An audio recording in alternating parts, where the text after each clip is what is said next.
les équipes de première ligne sont connues pour faire le sale boulot, et puis celui qui peut-être ne demande pas forcément beaucoup de qualifications.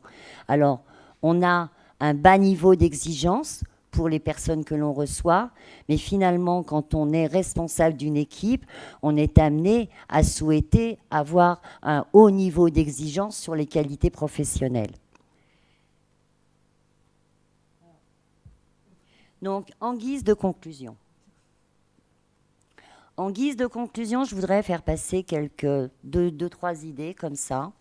La première, c'est que, comme dans le secteur de l'usage de drogue, les jeunes en errance nous ont tout appris sur leur mode de vie, sur leurs difficultés. Ils ont accepté de nous confier leur histoire au fil du temps, des histoires douloureuses. Ça nous a permis, on va nous dire, oui, vous êtes experts de ce territoire. Il faut aussi les remercier de nous avoir donné le moyen de développer nos connaissances et nos savoir-faire. Nous sommes experts parce qu'ils nous ont permis de l'être à travers ce qu'ils ont pu nous dire. Et je voudrais souligner un point dans l'historique du dispositif. J'ai commencé par vous dire le premier dispositif en 1995, peu à peu, plein de bonnes intentions au départ, peu à peu s'est institutionnalisé et a dérivé. Il a perdu de vue ses objectifs fondamentaux. Depuis que nous avons déménagé, nous avons un super local. Finalement, parfois, j'en suis amenée à regretter notre réduit. Sordide, il était, bon. Mais c'était ce que nommait Anne, c'était un lieu interstitiel, un entre-deux. Ce n'était pas la rue, ce n'était pas encore l'institution, nous étions des passeurs vers les institutions qui apprenions peu à peu ce que c'est que la socialisation, accepter l'autre, éduquer sur l'esprit de tolérance, le respect des différences. Voilà. Donc, est-ce que parfois, quand un dispositif est reconnu, se développe, est-ce que peu à peu, c'est l'histoire éternelle de l'institutionnalisation et qui fait que les personnes les plus difficiles, on ne les reçoit plus, c'est celles qui ont le plus de besoins, c'est celles qui sont les plus cassées.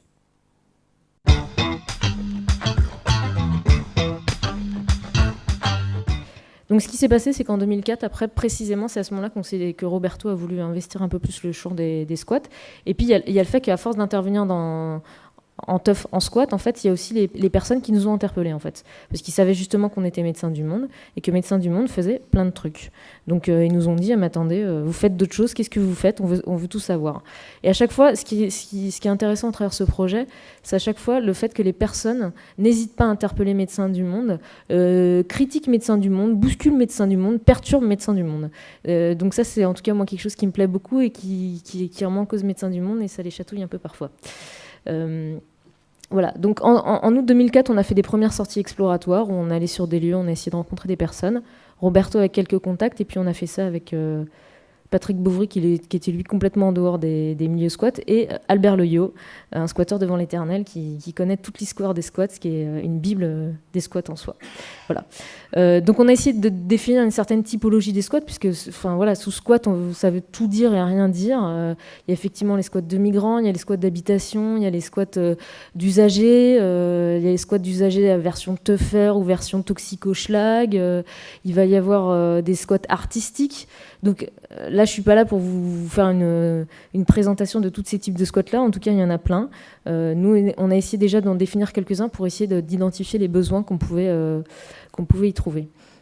Donc voilà, on a regardé ça par rapport à la problématique qu'on pouvait y voir. Et puis on a commencé à investir un peu ces lieux à travers la délocalisation d'une permanence de réduction des risques, puisqu'on faisait déjà de l'analyse de drogue dans les locaux de Médecins du Monde à Parmentier. Et en fait, on a commencé, pour faire le lien avec les squats, à les délocaliser. Donc plutôt que de le faire tous les vendredis soirs dans les locaux de Parmentier, où bon, c'était pas super extraordinaire, appuyer sur un bouton, un interphone et dire voilà, c'est au 2e étage.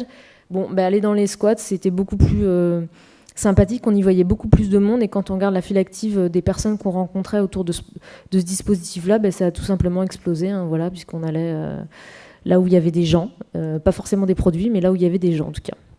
Et il se passait plein de choses, et puis du coup on faisait tout le lien autour de ces discussions justement, de qu'est-ce que vous pouvez faire Médecins du Monde, et tout ça, il n'y a pas que les RDR, il n'y a pas que les teufs, et voilà. Donc les problématiques qui ont été identifiées, je ne vais pas trop les détailler, il y a évidemment toutes les problématiques des personnes à la rue, ou du moins qui vivent dans des habitats non prévus qui vivent dans des endroits non prévus pour l'habitat, pardon. Donc il y a toutes les questions des psychologiques ou des souffrances psychiatriques qui ont une place assez importante, parce que les personnes apparaître à la rue ou en prison, ils sont en squat, tout simplement. Bien évidemment, les problèmes dentaires liés à leurs conditions de vie, tout ce qui est problèmes infectieux, les infections pulmonaires aussi, ce qui est extrêmement courant, tous les problèmes de santé liés aux usages de drogue, puisqu'il y en a aussi, et tout ce qui est traumatologie, parce que suite tout simplement à des accidents, parce que des fois ils sont sur des lieux assez désaffectés, et puis tout ce qui est violence et tout ça, quoi. Alors nos principes d'action, c'est effectivement fondamental, c'est qu'on fait tout avec les personnes, on construit. Roberto est intervenu à l'AFR aux dernières journées, et il y avait des usagers justement qui étaient venus, usagers de tous les sens du terme, c'était des personnes en l'occurrence qui étaient injectrices de drogue, qui étaient contaminées par l'hépatite C, qui avaient été prises en charge. Et Roberto, à un moment donné, a expliqué, voilà, s'ils avaient habité dans les arbres, on les aurait suivis dans les arbres, c'est exactement ça. Donc nous, en tout cas, quand je dis nous, c'est Roberto, toute la mission ou le projet, en tout cas, on est prêt à faire avec les personnes là où elles sont, et à partir justement de ce qu'elles sont et de ce qu'elles veulent faire et de ce qu'elles ont, sachant qu'elles ont plein de ressources, justement. Sachant aussi qu'il est extrêmement important, donc voilà, c'est promotion des interventions ascendantes et non pas descendantes, donc on part bien des personnes de là où elles sont et de ce qu'elles veulent faire.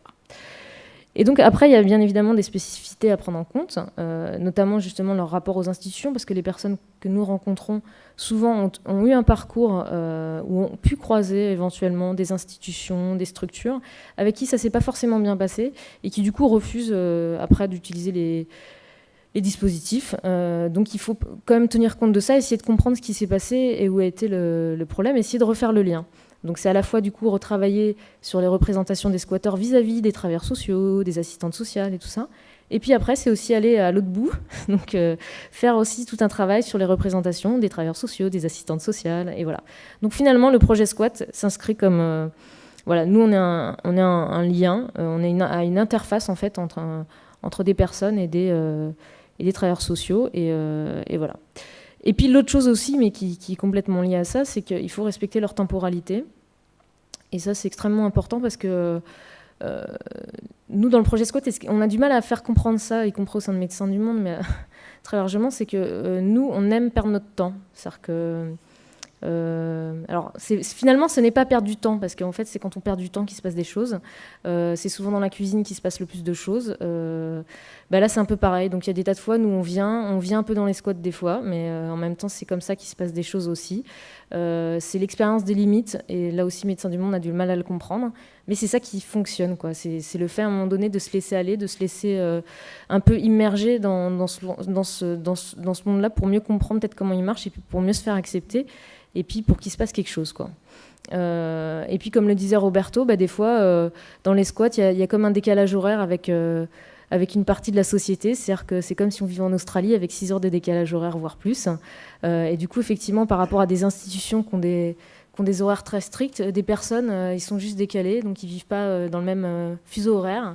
Et donc, il faut faire avec ça. Tous les gens, je ne sais pas, peut-être Roberto avait décidé que tous ceux qui contribuaient étaient des volontaires de Médecins du Monde. Donc, tout d'un coup, on se retrouvait avec 150 Médecins du Monde, tous squatteurs.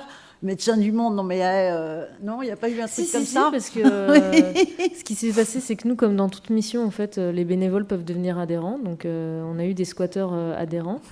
Mais ce qui a beaucoup questionné Médecins du Monde, de se dire, c'est qui ceux-là? Qu'est-ce qu'ils viennent faire là? Ils ont participé à l'organisation des 25 ans Médecins du Monde. Au départ, ils sont arrivés... ils se sont demandé, mais c'est qui ça? Parce que oui, il y a Monica, Teddy... ils sont venus avec leurs caractères qui sont très disparates, puis avec ce qu'ils sont, et au départ, ça a dénoté. Puis en même temps, je pense qu'ils sont... C'est un peu la patate chaude, parce qu'en même temps, ils ont l'impression